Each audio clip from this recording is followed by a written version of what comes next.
Primeira Carta aos Coríntios, capítulo 1. Eu, Paulo, chamado e enviado por Jesus, o Messias, conforme o plano de Deus, com meu amigo Sóstenes, envio esta carta a vocês da Igreja de Deus em Corinto, cristãos purificados por Jesus e separados para uma vida plena de Deus. Incluo nesta saudação todos os que invocam Jesus, onde quer que vivam. Ele é o Senhor deles, assim como nosso. Que todos os dons e benefícios que vêm de Deus, nosso Pai, e do Senhor Jesus Cristo, sejam de vocês. Toda vez que penso em vocês, e o faço com frequência, agradeço a Deus pela vida que levam, com livre acesso a Ele concedido por Jesus. O que aconteceu com vocês é algo que excede a imaginação humana e não pode ser dito em palavras. Cristo pode ser visto claramente na vida de vocês. Basta pensar que vocês não precisam de nada, já têm tudo. Todos os dons de Deus estão entre vocês, que aguardam com expectativa o retorno do Senhor Jesus. Além disso, Deus está com vocês, disposto a mantê-los no caminho, até que todas as coisas sejam acertadas de vez por Jesus. Deus, que conduziu vocês a esta aventura espiritual, compartilha conosco a vida do seu Filho e nosso Senhor Jesus. Ele jamais irá desistir de vocês. Nunca se esqueçam disso. Tenho uma preocupação séria a compartilhar com vocês, meus amigos, pela autoridade de Jesus, nosso Senhor. Tentarei ser o mais direto possível. Vocês precisam aprender a entrar em acordo. Devem ter consideração uns pelos outros, cultivando a vida em comum. Menciono a questão porque alguns membros da família de Chloe me deram uma notícia preocupante, que estão brigando entre vocês. Vou dizer exatamente o que ouvi. Vocês estão criando partidos e declarando: eu estou do lado de Paulo, ou eu prefiro Apolo, ou Pedro é o meu líder, ou eu pertenço ao grupo do Messias. Pergunto a vocês: o Messias, por acaso, foi cortado em pedacinhos para que cada um de nós tenha uma parte dele? Paulo foi crucificado por vocês? Algum de vocês foi batizado em nome de Paulo? Não participei de nenhum dos batismos de vocês, com exceção dos de Crispo e Gaio. E agora, diante dessa questão, estou feliz de não ter participado. Pelo menos ninguém pode sair por aí dizendo que foi batizado em meu nome. Pensando bem, batizei outra família, a de Estéfanas, mas pelo que lembro foram apenas esses. Deus não me enviou para juntar seguidores meus, mas para pregar a mensagem, anunciar o que Ele tem feito e reunir seguidores dele. Não fui enviado para pregar confiando em minha eloquência, banalizando assim o que importa, a cruz de Cristo. Ela não pode ser reduzida a mero discurso. A mensagem que aponta para Cristo na cruz parece tolice para os que caminham para a destruição. Mas para quem está no caminho da salvação, faz todo sentido. Está escrito: destruirei a sabedoria dominante, mostrarei que quem se acha sábio é louco. Onde acharão alguém verdadeiramente sábio, educado e inteligente na época atual? Deus já não denunciou tudo isso como mera pretensão, palavras sem sentido? O mundo, com sua sabedoria fantasiosa, nem mesmo chegou perto do conhecimento de Deus. Por isso, em sua sabedoria, Deus decidiu usar o que o mundo considera tolice, pregação acima de tudo, para levar os que confiam nele ao caminho da salvação. Enquanto os judeus buscam milagres e os gregos correm atrás de sabedoria filosófica, nós prosseguimos anunciando Cristo o crucificado. Os judeus o consideram uma pedra de tropeço e os gregos um absurdo. Mas para nós, judeus e gregos, pessoalmente chamados por Deus, Cristo é o milagre e a sabedoria absolutos, reunidos numa única pessoa. A sabedoria humana é quase nada comparada com o aparente absurdo de Deus. Toda força humana, nem sonhando, pode competir com a, entre aspas, fraqueza de Deus. Lembrem-se de quem vocês eram quando foram chamados para esta vida. Não vejo entre vocês muitos representantes da elite intelectual, nem cidadãos influentes, nem muitas famílias da alta sociedade. Não é óbvio que Deus deliberadamente escolheu homens e mulheres que a sociedade despreza, explora e abusa? Não é óbvio que Ele escolheu gente do tipo Zé Ninguém para desmascarar as pretensões vãs dos que se julgam importantes? Fique claro que nenhum de vocês pode contar vantagens diante de Deus. Tudo que temos, cabeça no lugar, vida correta, pecados perdoados e novo início, vem de Deus por meio de Jesus Cristo. Daí o ditado: se alguém se orgulha, que se orgulhe por causa de Deus. 1 aos Coríntios, capítulo 2. Amigos, vocês devem estar lembrados da primeira vez em que os visitei para deixá-los a par da grande jogada de Deus. Na ocasião, não tentei impressionar ninguém com discursos sofisticados ou com argumentos filosóficos. Decidi apresentar primeiro Jesus e quem Ele é, de maneira pura e simples. Depois, falei de Jesus e do que Ele fez, o Jesus crucificado. Não estava certo sobre como apresentar o tema. Sentia-me despreparado. Se querem saber a verdade, eu estava morrendo de medo. Assim, nada do que eu disse deve ter impressionado vocês. Mas mesmo assim, a mensagem cumpriu seu propósito. O Espírito e o poder de Deus fizeram isso, o que deixa claro que a vida de fé que possuem é uma resposta ao poder de Deus, não o resultado de técnicas de manipulação mental ou emocional. A verdade é que temos sabedoria para compartilhar desde que vocês estejam espiritualmente firmes. Não se trata de sabedoria popular, propagada por supostos especialistas, que estarão obsoletas em um ano. A sabedoria de Deus é algo misterioso, que encerra a profundidade de seus propósitos. Nada tem de vaga e superficial. Ela não é uma nova mensagem, é a mais antiga. O que Deus determinou como forma de produzir o melhor dele em nós, muito antes que entrássemos em cena. Os sábios do nosso tempo não têm ideia do que seja esse plano eterno. Do contrário, não teriam matado numa cruz o Senhor da vida designada por Deus.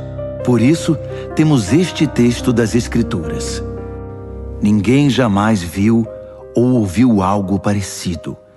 Nunca se imaginou algo semelhante, mas é o que Deus tem preparado para aqueles que o amam. Mas vocês o têm visto e ouvido porque Deus, por intermédio do seu Espírito, o revelou a vocês. O Espírito, não satisfeito em mover-se na superfície, mergulha até as profundezas de Deus e traz à tona o que Deus planejou. Quem conhece o seu pensamento, a não ser você mesmo? O mesmo ocorre com Deus. Ele não só sabe o que está pensando, mas também nos permite sabê-lo. Deus tudo nos revela sobre os dons da vida e da salvação que nos concedeu. Não precisamos dos palpites nem das opiniões do mundo. Não aprendemos isso nos livros nem na escola. Aprendemos de Deus, que nos ensinou pessoalmente por meio de Jesus, e o transmitimos a vocês em primeira mão. Quem não é espiritual não pode receber os dons do Espírito de Deus, não tem essa capacidade. Os dons de Deus lhe parecem tolice. Só o espiritual pode reconhecer o Espírito de Deus e o espírito humano em plena comunhão. Espiritualmente vivos, temos acesso a tudo que o Espírito de Deus está fazendo. Assim, não podemos ser julgados pelos críticos que não são espirituais. A pergunta de Isaías: existe alguém que conheça o Espírito de Deus, alguém que saiba o que ele está fazendo? Foi respondida: Cristo sabe, e nós temos o Espírito de Cristo. Primeira Carta aos Coríntios, capítulo 3. No entanto, amigos, sinto-me frustrado pela maneira nada espiritual com que vocês lidam uns com os outros e com Deus.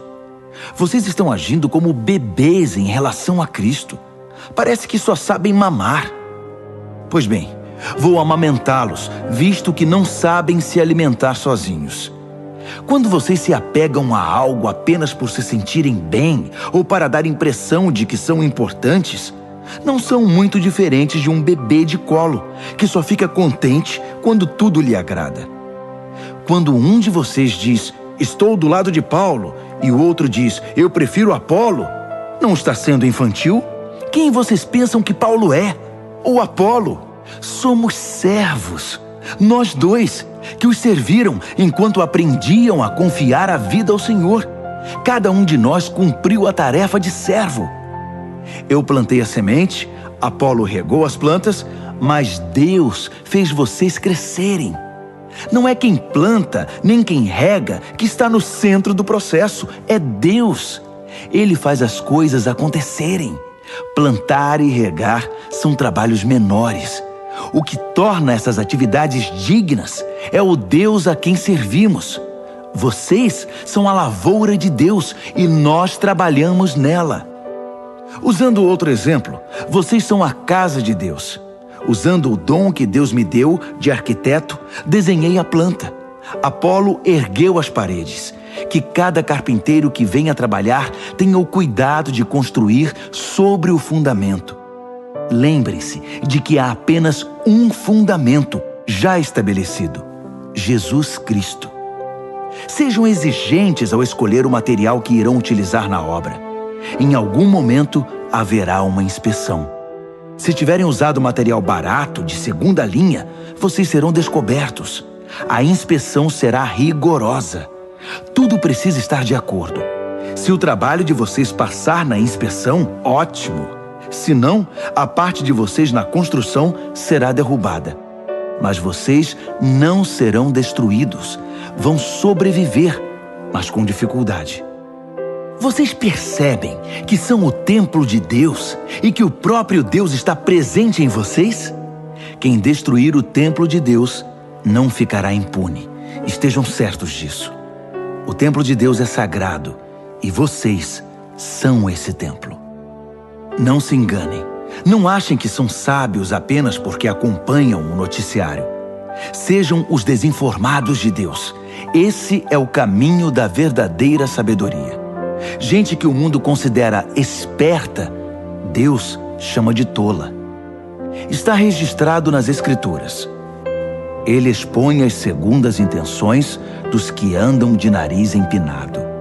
O Senhor vê através da cortina de fumaça dos que se acham. Não quero ouvir nenhum de vocês contando vantagem acerca de vocês mesmos nem de ninguém. Tudo já é de vocês. Foi um presente.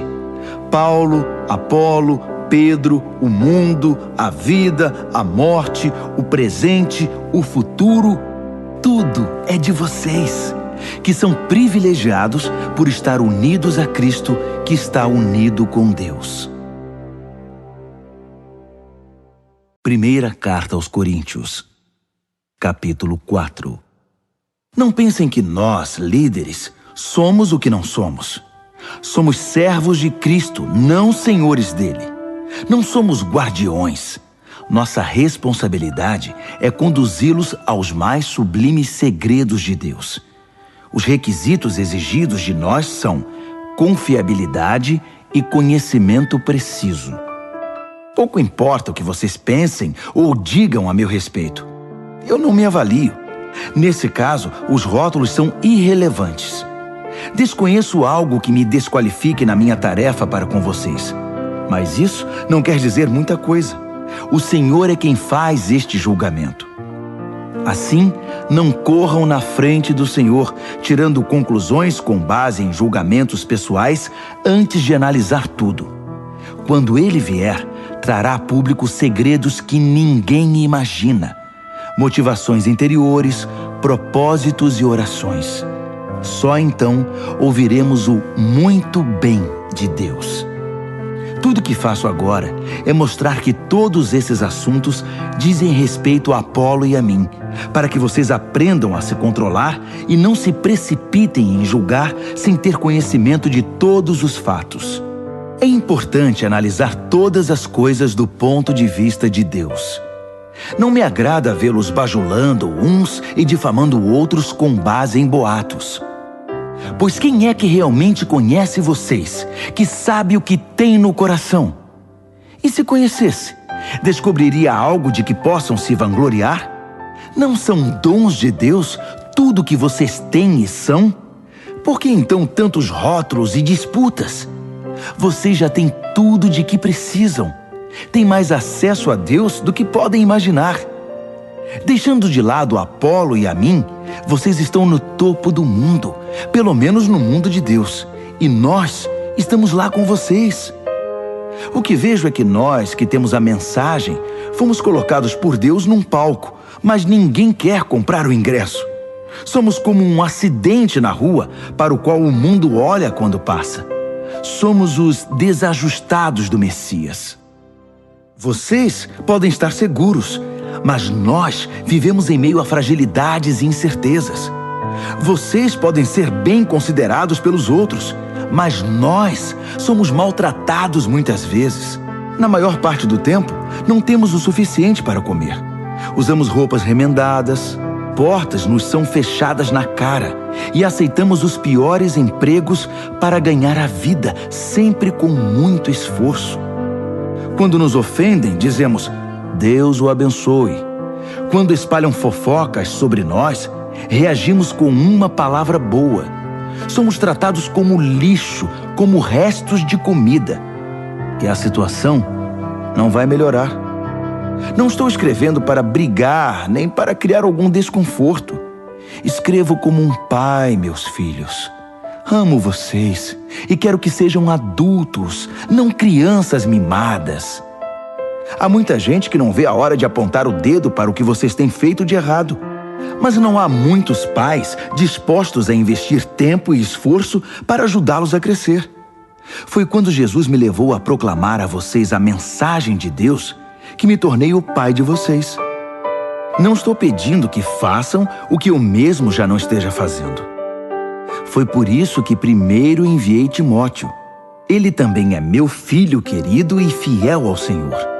Ele irá refrescar a memória de vocês quanto às instruções que passo regularmente às igrejas no caminho de Cristo. Sei que alguns de vocês são tão cheios de vocês mesmos que nunca ouvem ninguém, muito menos a mim. Mas estarei aí, se Deus quiser, mais cedo do que vocês pensam. E então verei se tudo o que falam não passa de papo furado. Pois o caminho de Deus não é mera conversa, é vida cheia de poder. Então, como devo me preparar para esse encontro? Como quem disciplina com severidade, que os obriga a cumprir seu dever? Ou como bom amigo e conselheiro? Vocês decidem. 1 aos Coríntios, capítulo 5. Também fiquei sabendo de um caso escandaloso entre vocês que não seria tolerado nem fora da igreja. Um dos membros está dormindo com a madrasta. E vocês ainda se sentem tão superiores, tão satisfeitos com vocês mesmos, que isso nem os incomoda. Não acham que deveriam estar tristes, de joelhos, derramando lágrimas? Ninguém pensou que tal conduta precisava ser denunciada e corrigida? Vou dizer o que eu teria feito. Ainda que esteja longe, é como se eu estivesse aí com vocês, porque sei perfeitamente o que está acontecendo e digo que está errado. Vocês não podem apenas ficar olhando e esperar que tudo se resolva. Reúnam a comunidade e estarei presente em espírito com vocês. Tratem da questão e resolvam o problema na autoridade de Jesus, nosso Senhor, que estará presente entre vocês. Submetam a conduta desse homem perante todos. Que ele a defenda, se puder. Mas se não puder, que seja excluído, ficando à mercê de Satanás. Sem dúvida será um choque para ele e um embaraço para vocês. Mas é melhor isso do que a condenação. Além do mais, o que importa é estar perdoado diante do Senhor no dia do juízo. A arrogância e a insensibilidade de vocês nessa questão me perturba. Vocês trataram o caso como se nada fosse. O fermento também parece nada, mas leveda rapidamente toda a massa de um pão. Portanto, livrem-se desse fermento. Nossa identidade é pura e simples. Não pode conter ingredientes estranhos. O Messias, nosso Cordeiro Pascal, já foi sacrificado na refeição da Páscoa. E nós somos o pão sem fermento, que faz parte da festa. Portanto, participemos dessa festa, não como pão inchado com o fermento do mal, mas como pão sem fermento, sincero e genuíno. Escrevi na minha carta anterior que vocês não devem se sentir à vontade com quem vive na promiscuidade. Não quis dizer também que vocês não devem ter nenhum tipo de relacionamento com gente de fora da comunidade. O mesmo vale para os corruptos de nenhum tipo e para os religiosos impostores. Para não ter contato com esse tipo de gente, vocês teriam de sair do mundo. Mas estou dizendo que quando um amigo que alega ser cristão se comporta de modo promíscuo ou corrupto, cheio de revolta contra Deus ou contra os amigos, se embebeda ou se torna explorador, vocês não devem agir como se tudo isso fosse normal. Não podem simplesmente conviver com isso como se fosse um comportamento aceitável. Não sou responsável por aquilo que os de fora fazem. Mas será que não temos nenhuma responsabilidade pelos que são da comunidade cristã?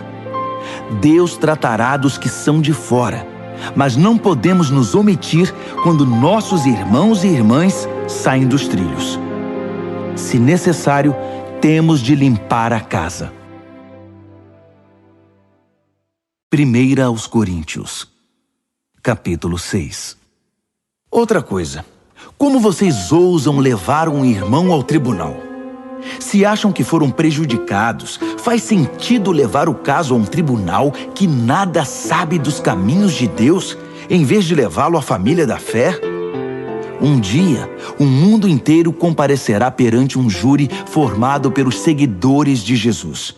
Portanto, se vocês vão julgar o mundo, não seria melhor tratar desde já dessas questões menores? Nós vamos julgar até os anjos. Por que então não julgar assuntos corriqueiros? Quando há desentendimentos, por que buscar a solução em gente que vocês mesmos não confiam? Digo isso com toda franqueza, para que percebam a bobagem que estão fazendo. Será possível que não há ninguém sensato entre vocês que possa tomar decisões justas quando surgem disputas e desentendimentos? Não acredito. E vocês estão levando o irmão ao tribunal perante gente que nem sequer crê em Deus. Como podem fazer justiça se não creem no Deus da justiça?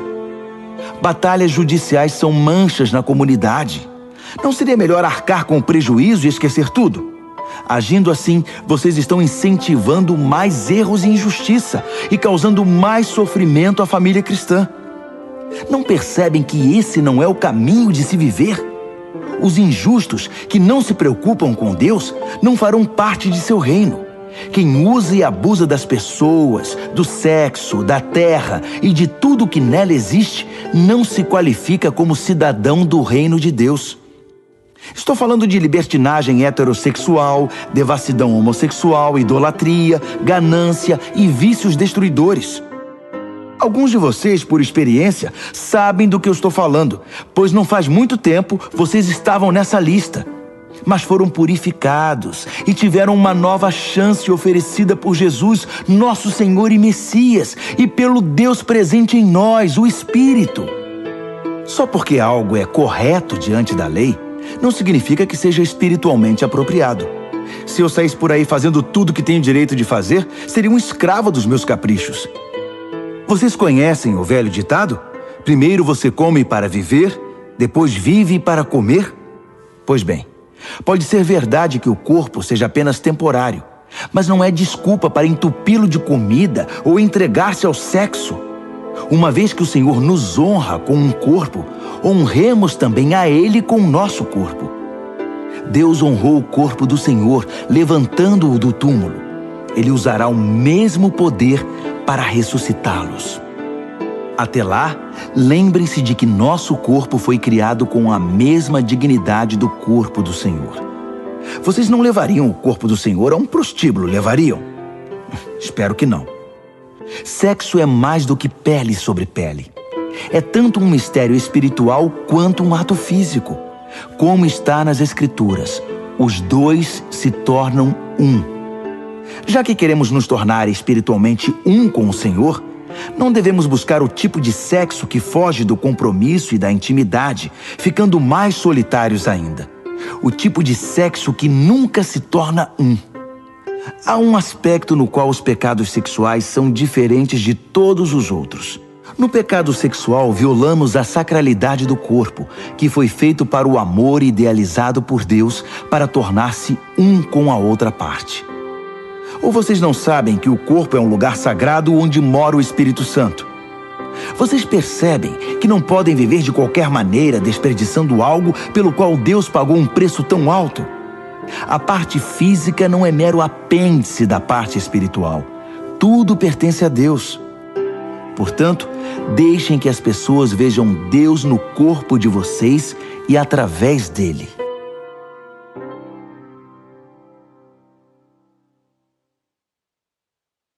Primeira Carta aos Coríntios, capítulo 7. Passemos agora às perguntas que vocês fazem na carta que me enviaram. Primeira, é bom ter relações sexuais? Sem dúvida, mas de maneira certa. É bom estar casado, tanto para o homem quanto para a mulher. Os impulsos sexuais são fortes, mas o casamento é forte o bastante para contê-los, permitindo uma vida sexual equilibrada e plena num mundo de desordem sexual. O leito matrimonial deve ser marcado por mutualidade. O marido procurando satisfazer a esposa procurando satisfazer o marido. O casamento não é um espaço para brigar por direitos. O casamento é uma decisão de servir a outra parte na cama ou fora dela. A abstinência sexual é possível por um período de tempo, se ambos concordarem e se for para algum propósito de jejum e oração, mas apenas em ocasiões assim. Depois, voltem um para o outro. Satanás conhece maneiras engenhosas de nos tentar quando menos esperamos. Entendam que não estou ordenando tais períodos de abstinência. Apenas dou o melhor conselho se vocês quiserem proceder assim. Às vezes, penso que seria melhor que todos fossem solteiros como eu. Uma vida mais simples em muitos sentidos. Mas o celibato não é para todos. Assim como o casamento também não. Deus dá a alguns o dom de ser solteiro e a outros o dom de ser casado. Entretanto, digo aos solteiros e viúvos que não estar casado talvez seja o melhor para eles, como tem sido para mim. Mas se não conseguirem conter seus desejos e emoções, devem se casar. As dificuldades do casamento são de longe preferíveis à vida do solteiro sexualmente tentado.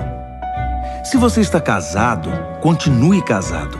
Ordem do Senhor, não minha. Se a esposa abandonar o marido, ela deve permanecer solteira ou então voltar atrás e se acertar com ele. E o marido não tem o direito de se livrar da esposa. Para os casamentos mistos, cristão casado com não cristão, não temos mandamento explícito da parte do Senhor. Mas vocês devem fazer o seguinte: se você é um homem casado com uma mulher que não é cristã, mas que mesmo assim deseja viver com você, continue com ela. Se você é uma mulher casada com um homem que não é cristão, mas que deseja viver com você, continue com ele. O marido descrente participa em certa medida da santidade da esposa, e a esposa descrente de igual maneira participa da santidade do marido. De outro modo, os filhos seriam deixados de fora, mas eles também estão incluídos nos propósitos espirituais de Deus. No entanto, se o cônjuge descrente vai embora, deixe que vá. Não seja desesperadamente dependente. Deus nos chamou para viver bem da maneira mais pacífica possível. Você, esposa, não tem como saber se o seu modo de agir pode trazer seu marido de volta, não apenas para você, mas para Deus. Marido, você não tem como saber se o seu modo de agir pode trazer sua esposa de volta não apenas para você, mas para Deus. Não alimente o desejo de estar em outro lugar ou com outra pessoa. Você está agora no lugar que Deus preparou para você. Viva, obedeça, ame e creia nesta situação. É Deus, não sua situação conjugal, que define sua vida. Não pensem que estou sendo mais duro com vocês do que com outras igrejas. Dou o mesmo conselho a todas elas. Você era judeu quando Deus o chamou? Não desfaça sua condição. Você era não judeu no tempo do seu chamado? Não tente se tornar judeu. Ser judeu não é o mais importante. O que importa é obedecer ao chamado de Deus e seguir seus mandamentos. Continue como você estava quando Deus o chamou. Você era escravo? Escravidão não é obstáculo para crer. Não quero dizer que você esteja impedido de sair. Se você tiver uma chance de obter a liberdade, vá em frente. Estou apenas tentando dizer que com seu novo Senhor você vai experimentar uma liberdade maravilhosa, inimaginável. Mas se você era livre quando Cristo chamou, irá experimentar como é maravilhoso tornar-se escravo de Deus, o que é igualmente inimaginável. Todos vocês, escravos e livres, um dia foram reféns de uma sociedade pecaminosa. Mas um valor imenso foi pago pelo resgate de vocês. Agora que estão livres dos velhos vícios, não voltem a ser ou fazer o que o mundo pede a vocês. Amigos, permaneçam na condição em que foram chamados por Deus. Ele está com vocês. Permaneçam firmes com Ele do lado.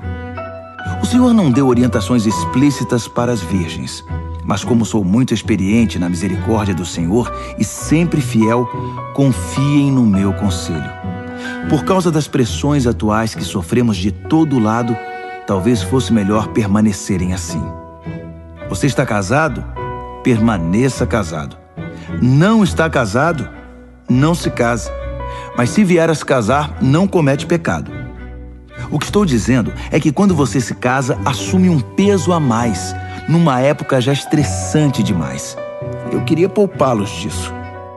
Quero ressaltar, amigos, que o tempo é essencial. Não há tempo a perder. Portanto, não compliquem a vida desnecessariamente. Vivam de maneira simples. No casamento, na tristeza, na alegria, no que for. Mesmo em assuntos corriqueiros, como na rotina diária das compras. Sejam econômicos na escolha das muitas coisas que o mundo tenta empurrar para vocês. O mundo, como vocês o conhecem, está se desvanecendo. Quero que vivam o máximo que puderem, livres de complicações. Quem não é casado está livre para se dedicar unicamente ao Senhor. O casamento envolve a pessoa nos emaranhados da vida doméstica e na necessidade de agradar o cônjuge. Essas demandas exigem quase toda a atenção. O tempo e a energia que os casados gastam no cuidado mútuo podem ser utilizados para Deus por quem não é casado. Estou tentando facilitar as coisas, não torná-las mais difíceis. Tudo que desejo é que vocês sejam capazes de desenvolver um modo de vida no qual possam se dedicar ao Senhor sem distrações. Se um homem tem uma amiga a quem é leal, mas não tem intenção de se casar, decidido a servir a Deus como solteiro e depois muda de ideia e decide casar-se com ela, ele deve ir em frente e se casar, não é pecado. O casamento não está um degrau abaixo do celibato, como alguns dizem. Mas se o homem está bem em sua decisão pela vida de solteiro dedicada a Deus, e for essa sua convicção, não algo que lhe foi imposto, ele deve permanecer assim. O casamento é espiritual e moralmente correto, e não é de modo algum inferior ao celibato, embora, como já disse, por causa dos tempos em que vivemos, tenham razões pastorais para encorajar o celibato. A esposa deve permanecer com o marido enquanto ele viver. Se ele morrer, ela está livre para se casar com quem quiser. É claro que deve casar-se com um cristão e ter a bênção do Senhor. Mas por enquanto, vocês sabem que penso que ela fará melhor se não se casar outra vez. O Senhor, na minha opinião, está de pleno acordo com esse conselho.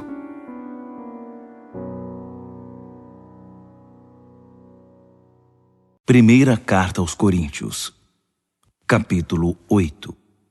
Continue em aberto a questão sobre a carne oferecida a algum ídolo. Será que é correto participar de refeições nas quais esse tipo de carne é servido? Temos a tendência de pensar que sabemos de tudo e que temos a resposta para essa pergunta. Mas o coração humilde pode nos ajudar muito mais do que a mente orgulhosa. Nunca saberemos o bastante até reconhecer que só Deus sabe tudo.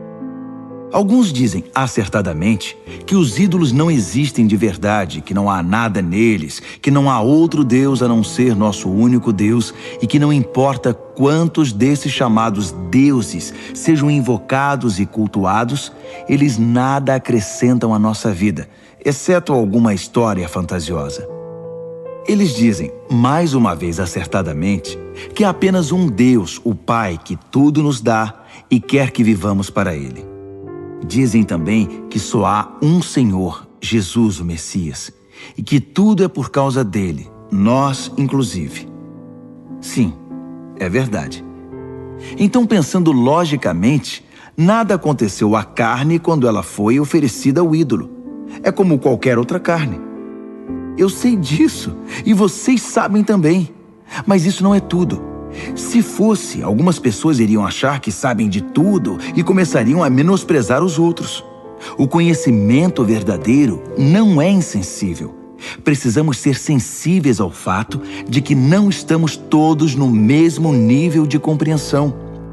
Alguns de vocês passaram a vida inteira comendo carne de ídolo e estão certos de que há alguma coisa na carne que prejudica vocês. Essa mentalidade não vai mudar da noite para o dia. Felizmente, Deus não nos vê pela dieta. Não somos elogiados quando comemos de tudo, nem repreendidos quando não toleramos essa comida. Mas Deus se preocupa quando alguém usa sua liberdade de modo irresponsável, levando algum companheiro de fé a se desviar do caminho, devido à vida que levavam anteriormente. Por exemplo, digamos que vocês se vangloriem da sua liberdade indo a um banquete oferecido em honra aos ídolos, no qual o prato principal seja carne sacrificada a ídolos. Mas essa postura pode representar um perigo para quem ainda luta com a questão, alguém que os considere sábios e maduros. O perigo é que ele ficará terrivelmente confuso, sem saber mais o que é certo e errado. Cristo deu a vida por essa pessoa. Seria pedir demais que desistissem de ir ao banquete por causa dela? Porque, como vocês dizem, não faria nenhuma diferença. Mas fará diferença se vocês ferirem um irmão, com o risco de condená-lo à ruína eterna. Quando vocês ferem seu irmão, estão ferindo Cristo. Um banquete aqui e ali não vale o preço de uma dessas pessoas frágeis na fé. Assim, se sua participação no jantar com carne de ídolo significar o desvio de algum irmão, é melhor ficar em casa. 1 Coríntios, capítulo 9. Não me digam que não tenho autoridade para escrever deste modo. Não acham que devo sentir-me perfeitamente livre para fazê-lo? Não recebi esta tarefa? Não fui chamado para esta obra no encontro face a face com Jesus, nosso Senhor? Vocês não são provas do que tenho feito para o Senhor? Ainda que ninguém mais admita a legitimidade do meu chamado, vocês não podem negá-lo, pois meu trabalho com vocês é a prova viva da minha autoridade. Não tenho medo dos críticos. Nós que atuamos na obra missionária para Deus, temos direito a acomodações decentes e ao sustento para nós e nossa família. Parece que vocês não levantaram objeção sobre isso para os outros apóstolos, nem para os irmãos do Senhor, nem para Pedro. Então, por que só no meu caso? Será que só Barnabé e eu temos de ir desacompanhados e ainda pagar do próprio bolso? Será que um soldado trabalha por conta própria? Que lavrador é proibido de comer dos frutos do próprio trabalho? Que fazendeiro não bebe o leite de seu rebanho? Não estou exagerando apenas por estar irritado. Tudo isso está escrito na lei de Moisés. Não amordace o boi, impedindo-o de comer os grãos enquanto debulha. Vocês acham que Moisés estava preocupado com o gado? Não acham que a preocupação era conosco? Claro que sim. Lavradores trabalham ansiosos pelo tempo da colheita. Assim, se plantamos sementes espirituais entre vocês, é errado esperar que nos sirvam 1 ou 2 refeições? Outros até exigem isso de vocês. Será que nós, que nunca exigimos nada, não merecemos mais? Mas não vamos começar a reivindicar agora o que sempre tivemos o direito de fazer. Nossa decisão é desistir de qualquer coisa que nos desvie da mensagem de Cristo. Minha preocupação agora é que vocês não usem nossas decisões para tirar vantagem ou privar alguém dos seus direitos. Vocês sabem que quem trabalha no templo sempre teve a garantia de poder viver dos rendimentos da casa de Deus. Também os que oferecem sacrifícios no altar podem se alimentar do que é sacrificado. Seguindo o mesmo raciocínio, o Senhor determinou que quem proclama a mensagem deve ser sustentado por aqueles que creem nela. Mesmo assim, quero deixar claro que nunca peguei nada para mim e que não estou escrevendo agora para exigir alguma coisa. Prefiro morrer a permitir que duvidem de mim ou questionem meus motivos. Se proclamo a mensagem, não é para ganhar alguma coisa. Sou impelido a fazer isso, e ai de mim se não o fizer. Se eu considerasse este trabalho apenas um meio de ganhar a vida, eu esperaria algum pagamento. Mas como não penso assim, pois creio que ele me foi confiado de modo muito especial, por que esperaria ser pago? Então, acham que eu estou ganhando algo com isso? Na verdade, estou. O prazer de proclamar a mensagem sem que vocês tenham de pagar por isso. Vocês não precisam nem bancar minhas despesas. Ainda que eu esteja livre das exigências e expectativas de todos, tornei-me um servo voluntário de todos para alcançar todo tipo de gente. Religiosos, não religiosos, moralistas, libertinos, fracassados, desmoralizados, não importa. Não adoto o estilo de vida deles. Mantenho o meu comportamento baseado em Cristo, mas entrei no mundo deles e compartilhei da realidade deles. Tornei-me servo em minha tentativa de levar alguns dos que eu encontrei pelo caminho para uma vida salva por Deus. Fiz tudo por causa da mensagem. E não queria apenas falar dela, eu queria estar nela. Todos vocês já foram ao estádio e viram as corridas. Vários atletas correm, mas apenas um vence. Correr para vencer. É para isso que os bons atletas treinam duro. Eles fazem isso por uma medalha de ouro, que perde o brilho e o valor. Mas vocês estão atrás da medalha que nunca envelhecerá. Não sei sobre vocês, mas eu estou correndo a toda velocidade rumo à linha de chegada. Estou dando tudo de mim. Nada de pegar leve. Estou alerta e preparado. Não vou ser apanhado dormindo no ponto. Depois de mostrar o caminho para os outros, nem posso pensar que eu poderia perder. 1 Coríntios, capítulo 10. Amigos, lembrem-se da nossa história e aprendam. Nossos antepassados foram todos guiados por uma nuvem e conduzidos milagrosamente através do mar. Eles passaram através das águas, num batismo como o nosso, enquanto Moisés os levava da morte e da escravidão para a vida de salvação. Todos comeram e beberam a mesma comida e bebida, providenciadas diariamente por Deus. Eles beberam da rocha, uma fonte de Deus, que os acompanhava por onde fossem. E a rocha era Cristo. Mas experimentar as maravilhas e graças de Deus não pareceu significar muito, porque muitos deles foram vencidos pela tentação no terrível deserto, e Deus não ficou satisfeito. O mesmo pode acontecer conosco. Precisamos estar atentos para nunca sermos apanhados trilhando um caminho próprio, como eles fizeram. Não podemos fazer a religião virar um circo, como eles fizeram. Primeiro festejaram, depois dançaram. Não podemos cair na promiscuidade. Eles pagaram caro por isso. Lembrem-se, nada menos de 23 mil mortes num só dia. Não cometam o erro de pensar que Cristo deve nos servir. Nós é que o servimos. Eles fizeram isso e Deus enviou-lhes cobras venenosas. Devemos tomar cuidado para não incentivar a reclamação. Foi ela que os destruiu. Esses incidentes são sinais de alerta da nossa história, escritos para que não venhamos a repetir os erros deles. Historicamente, vivemos situações semelhantes. Eles no início e nós no fim. E podemos confundir tudo, assim como eles. Não sejam tão ingênuos e autoconfiantes. Vocês não são diferentes. Podem fracassar tão facilmente como qualquer um. Nada de confiar em vocês mesmos. Isso é inútil. Mantenham a confiança em Deus. Nenhuma tentação, nenhum teste que surge no caminho de vocês é maior que o enfrentado por outros. Tudo o que vocês precisam lembrar é que Deus não deixará que fracassem.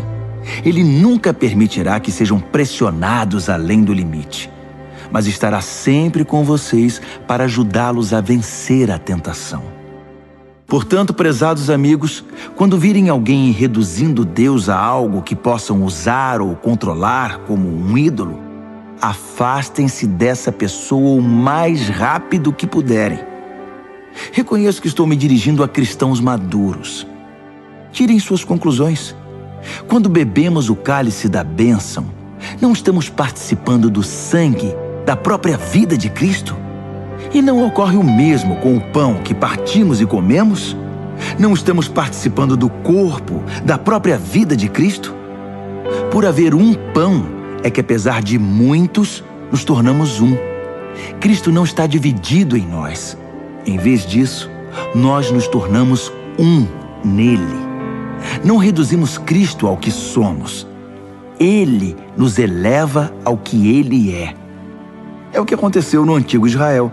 Os que comeram os sacrifícios oferecidos no altar de Deus participaram da ação de Deus no altar. Percebem a diferença? Sacrifícios oferecidos a ídolos são oferecidos a nada, pois o ídolo não é nada, ou pior do que nada, um demônio. Não quero que vocês se tornem parte de algo que os diminua. E vocês não podem estar em dois caminhos, participando do banquete do Senhor num dia e festejando com demônios no outro. O Senhor não suporta isso. Ele nos quer por inteiro. É tudo ou nada. Acham que podem aborrecê-lo sem prejuízo? Analisando a situação por certo ângulo, vocês poderiam dizer: tudo está certo. Por causa da imensa generosidade e da graça de Deus, não precisamos dissecar nossos atos para saber se serão aprovados. Mas a questão não é apenas confirmar se está certo. Queremos viver bem, mas nosso objetivo principal deve ser ajudar os outros a viver bem. Se partirem desse princípio, o bom senso os conduzirá pelo resto do caminho. Comam qualquer coisa vendida no açougue. Não é preciso encarar tudo como um teste de idolatria. A terra, afinal de contas, é de Deus, e tudo que há nela. Esse tudo inclui todo tipo de carne. Se um descrente o convida para jantar e você deseja ir, não recuse o convite. Aproveite e coma de tudo que for oferecido. Seria falta de educação e de espiritualidade investigar na hora a pureza de cada prato. Mas se ele disser que a comida foi sacrificada a um Deus, você deve recusar. Ainda que isso seja indiferente para você, não é para ele.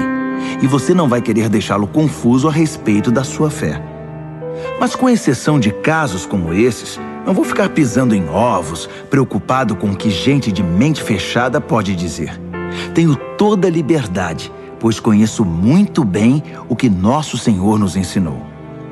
Se como o que me oferecem, agradecido a Deus pelo que está na mesa, deveria eu me preocupar com o que alguém vai dizer?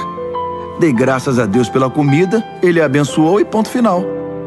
Assim, façam suas refeições com prazer, sem se preocupar com o que alguém possa dizer, pois vocês estão comendo para a glória de Deus acima de tudo, não para agradar a essas pessoas.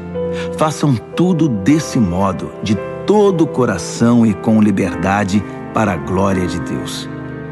Ao mesmo tempo, não se esqueçam de agir com misericórdia. Evitem pisar no calo dos que não têm liberdade como vocês. Tenho feito o que posso para levar em consideração os sentimentos dos outros. Espero que vocês façam o mesmo.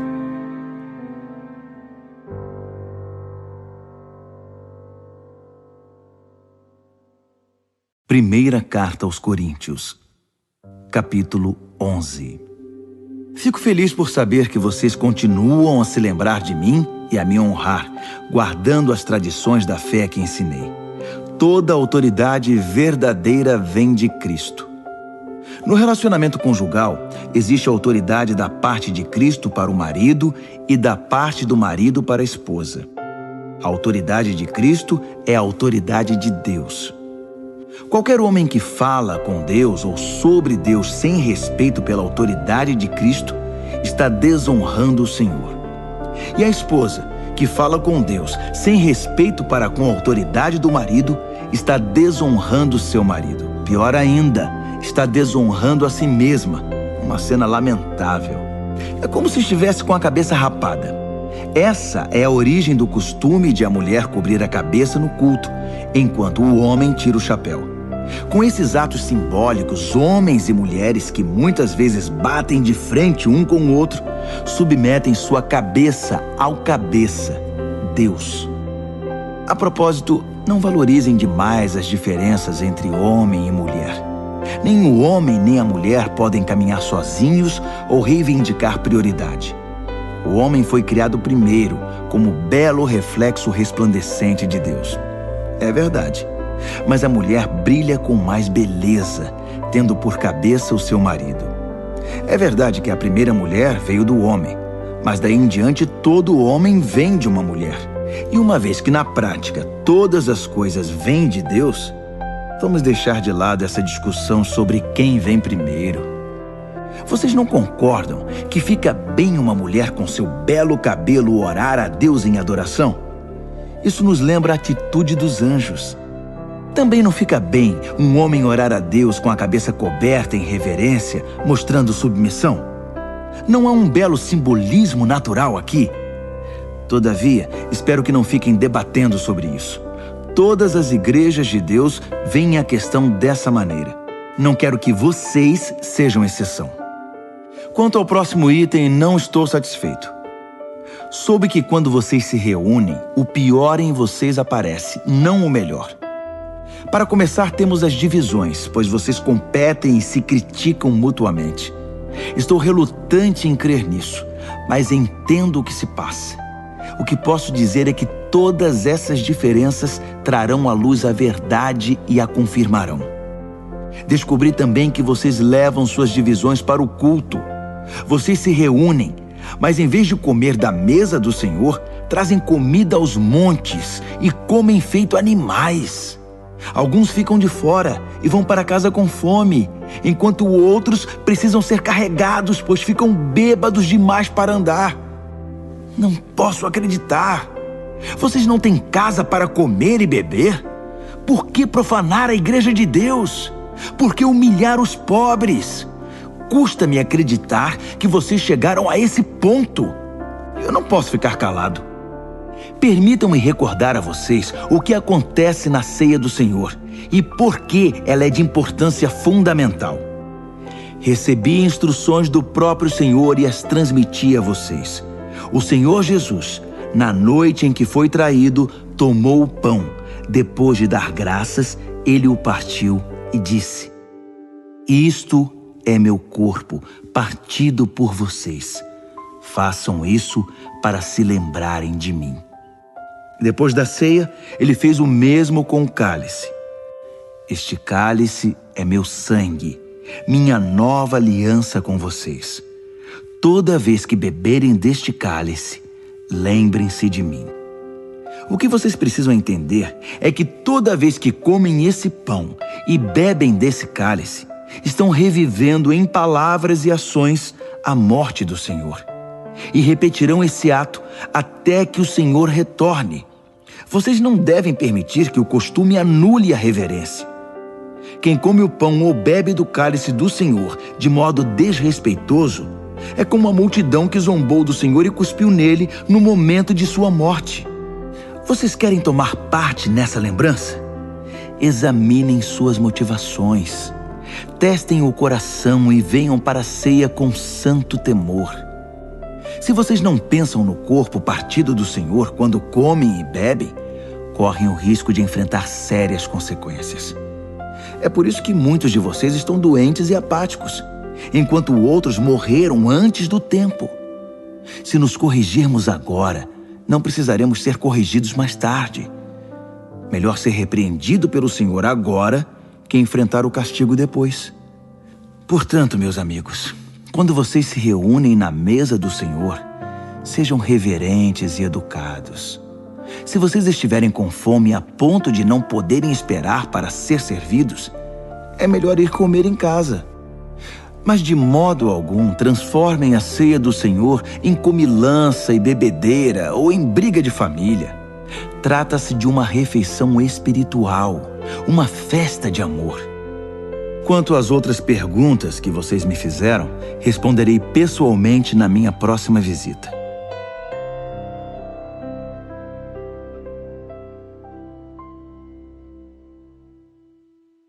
Primeira Carta aos Coríntios, capítulo 12. Quero agora falar sobre as várias maneiras pelas quais o Espírito de Deus se manifesta em nossa vida. O tema é complexo e quase sempre mal compreendido, mas vocês precisam ser informados. Vocês se lembram de como eram quando não conheciam Deus, mudando de um Deus falso para outro, sem saber o que estavam fazendo, apenas imitando o que todos faziam? Na vida cristã é diferente. Deus quer que usemos a inteligência. Por exemplo, usando o raciocínio, vocês sabem perfeitamente que o Espírito de Deus jamais induzirá alguém a dizer "Maldito Jesus". E ninguém deseja dizer "Jesus é Senhor" sem o discernimento do Espírito Santo. Os dons variados de Deus são distribuídos por toda parte, mas todos têm origem no Espírito de Deus. Os variados ministérios são desenvolvidos em toda parte, mas todos têm origem no Espírito de Deus. As variadas expressões do poder de Deus se manifestam em toda parte, mas o mesmo Deus está por trás de tudo. A cada cristão é dado algo a fazer, que mostre como Deus é. Todos ganham, todos são beneficiados. Todo tipo de dom é distribuído pelo Espírito para todo tipo de pessoa. A variedade é maravilhosa. Conselho sábio, entendimento claro, confiança sincera, cura dos enfermos, milagres, proclamação da palavra, discernimento de espíritos, línguas, interpretação de línguas. Todos esses dons têm uma origem comum, mas são distribuídos um a um pelo Espírito de Deus. Ele decide quem recebe o que e quando. É fácil entender como essa diversidade funciona se olharmos para o corpo humano. Nosso corpo está dividido em muitas partes, membros, órgãos, células. Mas a despeito de tantas partes, ainda é um corpo. Ocorre o mesmo com Cristo. Por meio do seu Espírito único, dissemos a Deus a nossa vida incompleta e sem sentido. Costumávamos tomar decisões de forma independente, mas agora vivemos uma vida plena e integrada, em que Ele tem a palavra final em tudo. É o que proclamamos em palavra e ação quando fomos batizados. Cada um de nós é agora uma parte de seu corpo ressuscitado, renovado e sustentado por uma fonte, seu Espírito, da qual todos nós bebemos. Nossos antigos rótulos como judeu ou grego, escravo ou livre, não têm mais utilidade. Precisamos de algo maior, mais abrangente. Quero que entendam que tudo isso faz vocês terem mais importância. Um corpo não é apenas uma parte ampliada. O corpo é o conjunto de partes diferentes, mas semelhantes em combinação e que funcionam em conjunto. Faz algum sentido o pé dizer: não sou tão elegante quanto a mão, embelezada com anéis, por isso acho que não pertenço a este corpo? Se o ouvido disser: não sou importante como o olho que tudo vê, por isso não mereço estar na cabeça, vocês iriam querer tirá-lo do corpo? Se o corpo fosse todo olho, como poderia ouvir? Se fosse todo ouvido, como poderia cheirar? Mas sendo do jeito que é, podemos perceber que Deus pôs cada parte do corpo exatamente onde quis. Quero também que entendam que a diversidade mantém a importância de cada parte, impedindo que cada um dê valor apenas a si mesmo. Por melhores que sejam, vocês só têm importância por fazerem parte do corpo. Um olho enorme ou uma mão gigante não seria um corpo, e sim um monstro. O que temos é um corpo com muitas partes, cada uma do tamanho apropriado e em seu devido lugar. Nenhuma parte é importante por si mesma. Vocês podem imaginar o olho dizendo para a mão: fora, não preciso de você. Ou a mão dizendo para o pé: você está dispensado, não preciso mais de você. De fato, na prática, acontece o contrário. Muitas vezes, o que é menos proeminente é mais fundamental e também mais necessário. Por exemplo, vocês podem viver sem um olho, mas não sem o estômago. Quando seu corpo sofre, não faz nenhuma diferença se é um membro externo ou interno, maior ou menor. Todas as partes sofrem junto, pois cada parte tem a devida dignidade e importância. No entanto, vocês têm mais preocupação com as partes menos proeminentes. Se vocês tivessem de escolher, não iriam preferir uma boa digestão a um cabelo bonito? O modo pelo qual Deus formou o corpo humano é um modelo que nos ajuda a entender nossa vida comunitária na igreja. Cada parte depende da outra. As partes que mencionamos e as que não mencionamos. As partes que vemos e as que não vemos. Se uma parte se fere, todas as outras partes estão envolvidas. Se uma parte vai bem, todas as outras desfrutam esse bem-estar. Vocês são o corpo de Cristo. É o que vocês são. Jamais se esqueçam disso. Só depois que vocês reconhecem que participam desse corpo, é que a parte de vocês adquire algum significado. Vocês conhecem algumas partes que Deus estabeleceu na igreja, que é seu corpo: apóstolos, profetas, mestres, operadores de milagres, gente com dom de cura, gente com capacidade para ajudar, gente com capacidade de administrar, gente que ora em línguas. Não é óbvio que a Igreja de Cristo é um corpo completo marcada pela diversidade? Nem todos são apóstolos, profetas, operadores de milagres, gente com dom de cura. Nem todos oram em línguas. Nem todos são intérpretes de línguas. Mesmo assim, alguns de vocês ficam competindo, querendo ser uma das partes importantes. Mas agora quero apresentar a vocês um caminho muito melhor.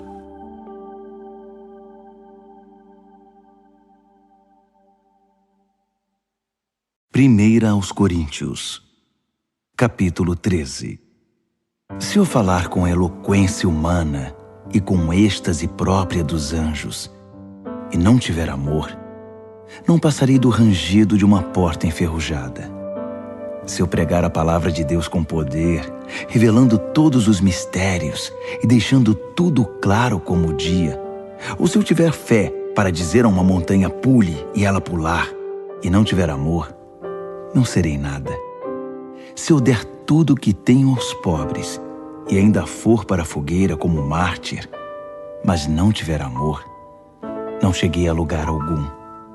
Assim, não importa o que eu diga, no que eu creia ou o que eu faça, sem amor, estou falido. O amor nunca desiste. O amor se preocupa mais com os outros que consigo mesmo. O amor não quer o que não tem. O amor não é esnobe, não tem a mente soberba, não se impõe sobre os outros, não age na base do eu primeiro, não perde as estribeiras, não contabiliza os pecados dos outros, não festeja quando os outros rastejam. Tem prazer no desabrochar da verdade. Tolera qualquer coisa. Confia sempre em Deus. Sempre procura o melhor.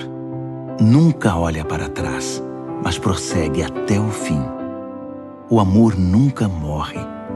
A palavra inspirada um dia será esquecida. A oração em línguas vai passar. O entendimento alcançará seu limite. Nós conhecemos apenas parte da verdade, e o que dizemos a respeito de Deus é sempre incompleto. Mas quando o que é completo chegar, tudo o que é incompleto em nós deixará de existir. Quando eu era bebê no colo da minha mãe, eu balbuciava como qualquer bebê. Depois que cresci, deixei para sempre essas coisas de bebê. Hoje, não vemos as coisas com clareza. Estamos como que num nevoeiro, enxergando com dificuldade por entre a neblina. Mas isso não vai durar muito.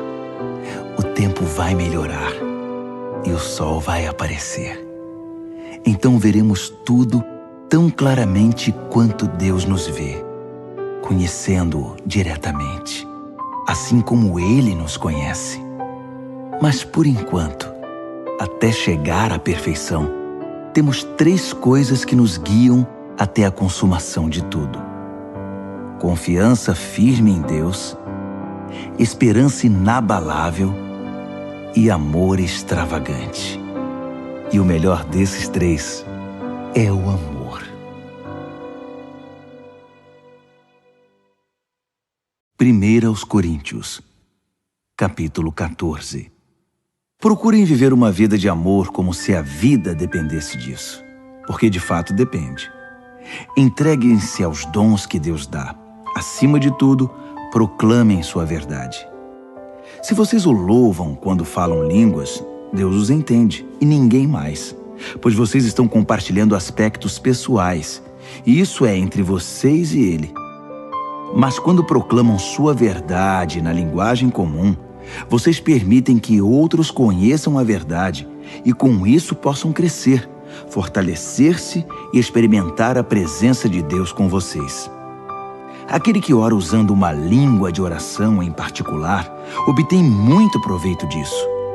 Mas proclamar a verdade de Deus à igreja na língua comum produz crescimento e fortalecimento para a comunidade. Meu desejo é que todos vocês desenvolvam intimidade com Deus em oração. Mas não parem aí. Prossigam e proclamem sua verdade com clareza aos outros. É mais importante permitir o acesso ao conhecimento e ao amor de Deus por meio de uma língua que todos entendem que cultivar a presença de Deus em oração num idioma misterioso.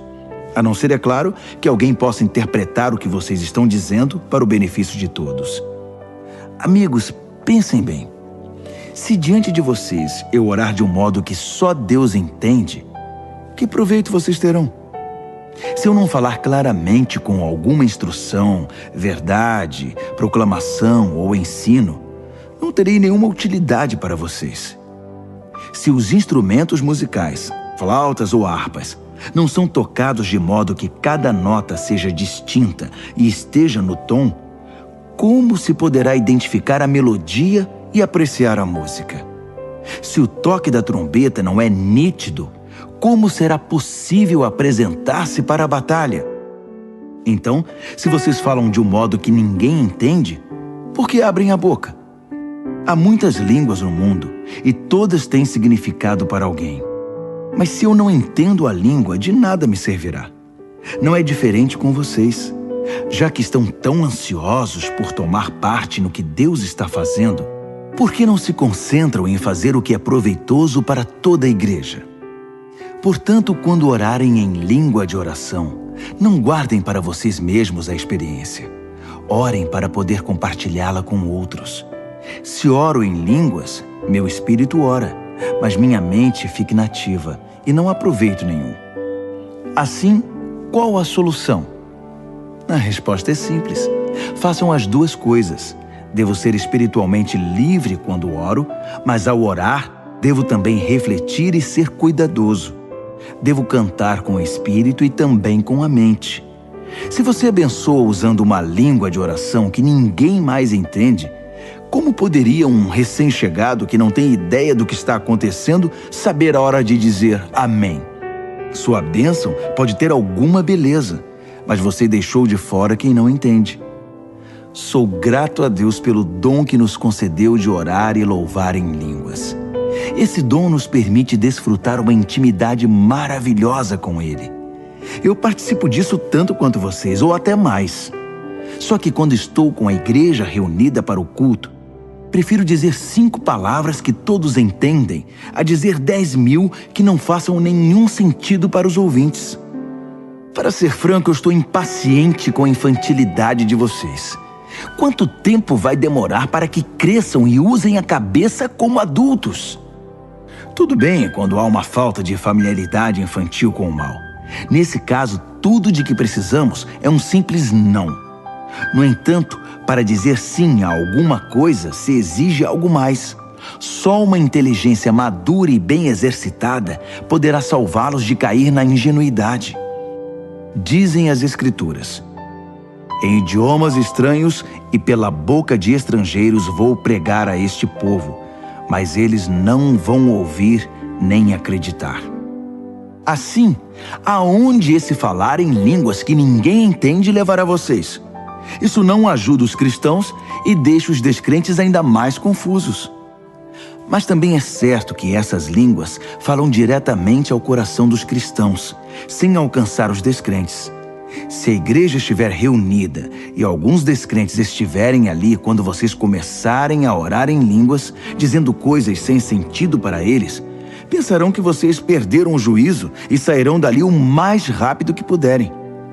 Mas se houver descrentes num culto em que a verdade de Deus é transmitida com clareza, as palavras compreensíveis irão tocar o coração deles. E logo estarão ajoelhados diante de Deus, reconhecendo que Ele está no meio de vocês. Assim, quero que façam o seguinte: quando se reunirem no culto, cada um de vocês esteja preparado para fazer o que for proveito para todos. Cantar um hino, ensinar uma lição, contar uma história, fazer uma oração, interpretar línguas. Se forem feitas orações em línguas, que sejam no máximo 2 ou 3, mas apenas se estiver presente alguém que possa interpretar o que estão dizendo. Se não houver, que isso fique entre vocês e Deus. E que não haja mais de 2 ou 3 pessoas falando por culto, e os demais ouçam e guardem tudo no coração. Cada um por sua vez faça a sua parte, sem que ninguém assuma o controle. Assim, cada pessoa que falar tem a chance de dizer algo especial da parte de Deus, e vocês irão aprender uns com os outros. Se escolherem falar, são também responsáveis pelo modo e pelo momento de falar. Quando adoramos da maneira certa, não há confusão. Deus nos conduz à harmonia. Isso vale para todas as igrejas. As mulheres não devem interromper o culto falando quando deveriam estar ouvindo, nem fazer perguntas que poderiam ser feitas aos maridos em casa. Quanto a isso, o livro da lei de Deus orienta nossos procedimentos. As mulheres não têm licença para usar o momento de culto em conversas desnecessárias. Vocês, homens e mulheres, acham que são os grandes ungidos do Senhor que definem o certo e o errado?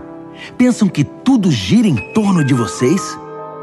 Se alguém acha que tem alguma palavra da parte de Deus, ou se sente inspirado a fazer alguma coisa, preste muita atenção ao que escrevi, pois essas são orientações do Senhor. Se vocês não as seguirem, não serão usados por Deus. 3 conselhos resumem tudo o que falei. Quando transmitirem a verdade de Deus, falem de todo o coração. Se alguém estiver orando em línguas que vocês não entendem, não lhe digam como deve orar. Façam tudo de maneira cortês e organizada em todas as situações.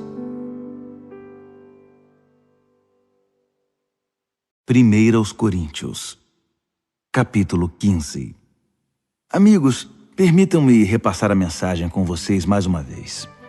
A mensagem que proclamei foi recebida por vocês.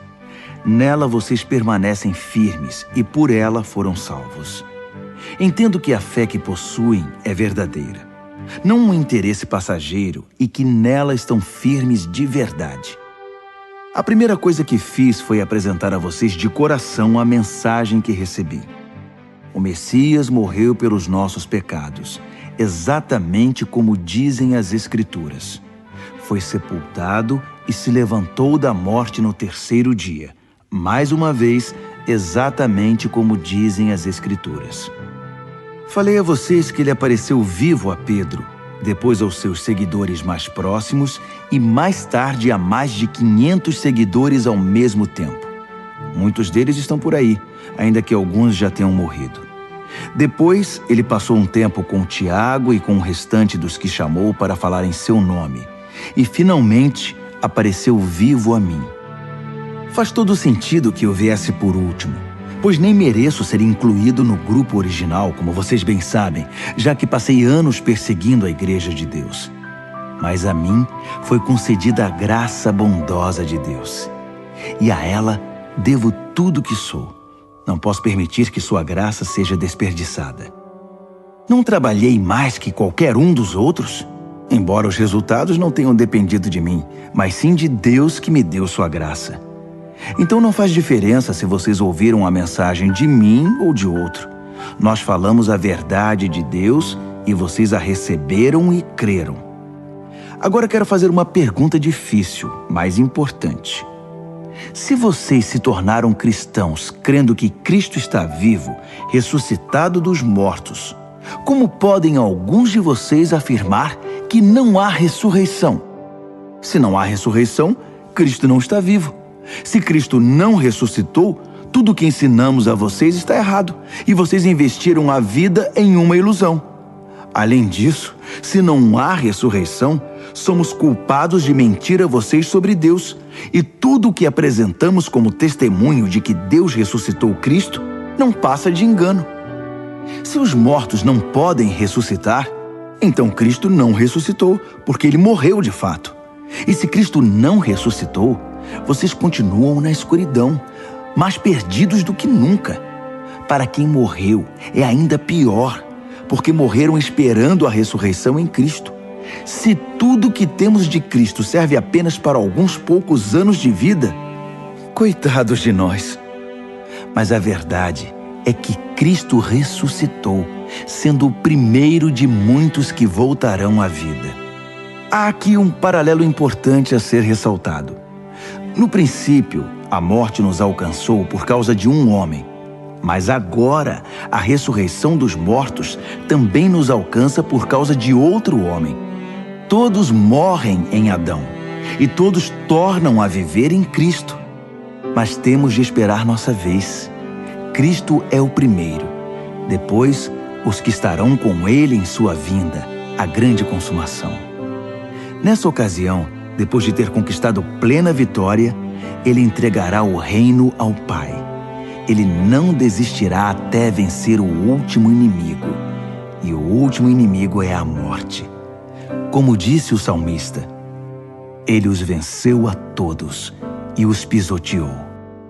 É claro que isso não inclui o próprio Deus, porque quando tudo finalmente estiver sob o domínio de Deus, o Filho virá, ocupando o seu devido lugar. E o domínio de Deus alcançará sua plenitude, um final perfeito. Como entender que alguns de vocês se ofereceram para ser batizados em favor dos mortos? Se não existe ressurreição, para que este batismo? Não é uma contradição? E por que devo eu continuar arriscando a vida de forma tão perigosa? Encaro a morte praticamente todos os dias. Acham que eu faria isso se não estivesse convencido de que nossa ressurreição está garantida pelo Senhor ressuscitado? Acham que eu estava apenas bancando o herói quando enfrentei feras em Éfeso e por pouco não morri? É a ressurreição que motiva minhas palavras e ações, a minha vida. Se não há ressurreição, deveríamos seguir o ditado: comamos e bebamos que amanhã morreremos. Mas não se enganem, não se deixem levar pela conversa de que não há ressurreição. Lembrem-se, as más companhias destroem os bons hábitos. Pensem bem, Busquem a santidade de vida. Não desprezem a realidade da ressurreição, pois a ignorância a respeito de Deus traz grande prejuízo. A verdade é que uma discussão prolongada como essa é inútil. Um cético pode perguntar: como pode haver ressurreição? Mostre-me. Quero ver com os olhos. Com que esse corpo da ressurreição se parece? Na verdade, essa pergunta é absurda. Isso não se vê com os olhos. Entende-se por uma ilustração. Quando plantamos uma semente, ela morre e logo nasce uma planta. A semente e a planta são bem diferentes. A semente de uma laranja não se parece com uma laranjeira. O que plantamos é diferente do que colhemos. Assim também, o corpo que é sepultado como se fosse uma semente e o corpo da ressurreição são muito diferentes. Observem que a variedade de corpos é impressionante. Assim como há diferentes tipos de sementes, há diferentes tipos de corpos.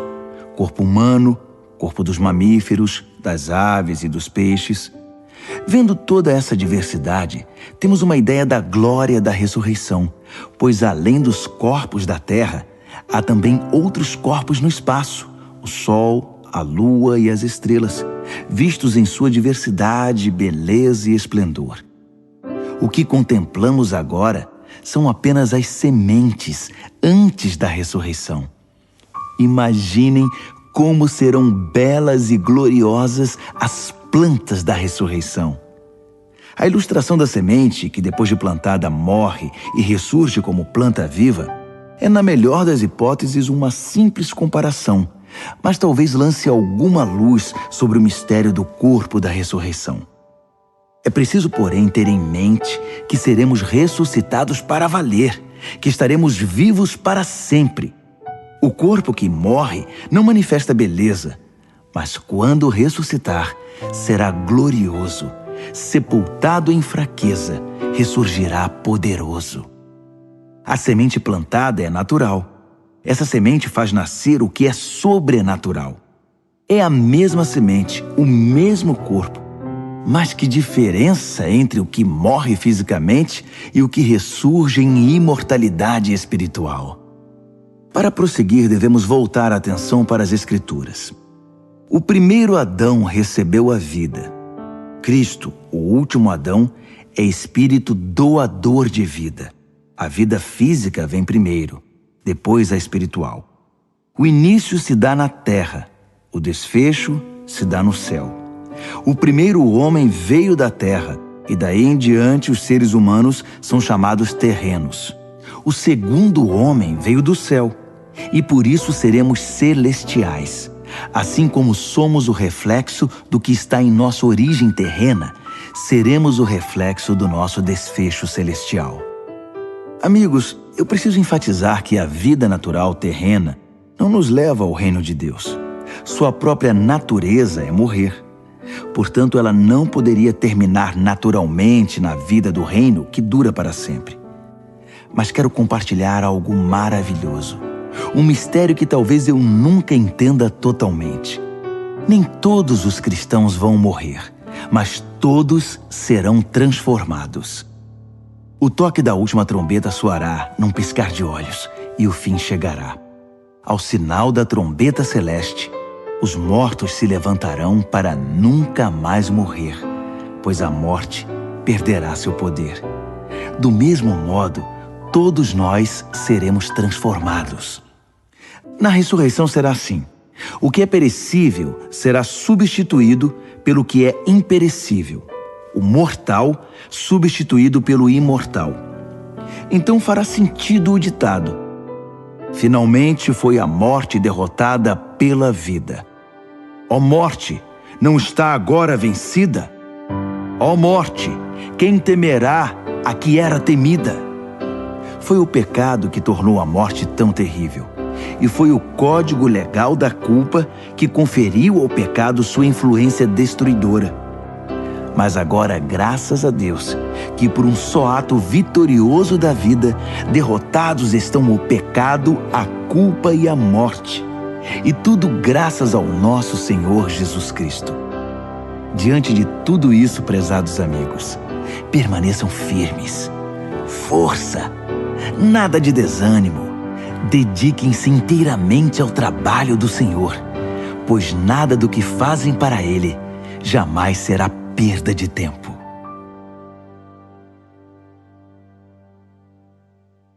Primeira aos Coríntios, capítulo 16. No caso da oferta que está sendo arrecadada para ajudar os cristãos pobres, dou a vocês as mesmas instruções que dei às igrejas da Galácia. Todo domingo cada um traga a sua oferta. Sejam generosos. Guardem o que for recolhido para que, quando eu chegar, tudo esteja pronto e eu não precise fazer nenhum apelo. Depois da minha chegada, escreverei cartas de recomendação aos responsáveis pela entrega da oferta em Jerusalém. Se acharem melhor que eu vá junto, ficarei feliz em viajar com eles. Planejo visitar vocês depois de passar pelo norte da Grécia. Não pretendo ficar muito tempo lá, mas pode ser que eu fique com vocês até passar o inverno. Talvez possam me ajudar quando eu partir para a próxima missão. Não quero visitá-los apenas de passagem. Meu desejo é demorar um bom tempo, se o Senhor quiser. Por enquanto permaneço aqui em Éfeso. Uma grande porta de trabalho se abriu aqui, apesar da oposição. Se Timóteo aparecer, cuidem bem dele. Façam que ele se sinta em casa. Como eu, ele é incansável no trabalho do Senhor. Não permitam que ninguém o menospreze. Depois de algum tempo, enviem-no de volta a mim com a bênção de vocês. Digam-lhe que eu o estou esperando, bem como a quem o estiver acompanhando. Quanto ao nosso amigo Apolo, estou ajeitando tudo para que ele possa visitá-lo. Ele não acha que este é o melhor momento, mas haverá melhor ocasião. Fiquem de olhos abertos, sejam firmes na fé, compartilhem o que receberam, sejam corajosos e sempre ajam com amor. Gostaria de pedir um favor. Deem atenção especial à família de Estéfanas. Como sabem, eles foram os primeiros convertidos na Grécia e sempre se dedicaram a servir os cristãos. Quero que honrem e cuidem de gente assim, companheiros e trabalhadores que tanto nos ajudam e inspiram. Quero que saibam como estou feliz por ter Estéfanas, Fortunato e Acaico comigo. Eles me suprem a falta que vocês fazem e renovaram minhas forças, mantendo-me em contato com vocês. Valorizem gente como eles. As igrejas aqui na província da Ásia enviam saudações. Áquila, Priscila e a igreja que se reúne na casa deles enviam saudações. Todos os amigos aqui enviam saudações. Transmitam as saudações com abraços santos. E eu, Paulo, de próprio punho, envio meus cumprimentos. Se alguém não ama o Senhor, perderá a bênção. Aguardem a vinda do Senhor. Por sua graça, o Senhor Jesus está sempre de braços abertos para vocês. E eu amo todos vocês no Messias, em Jesus. Amém.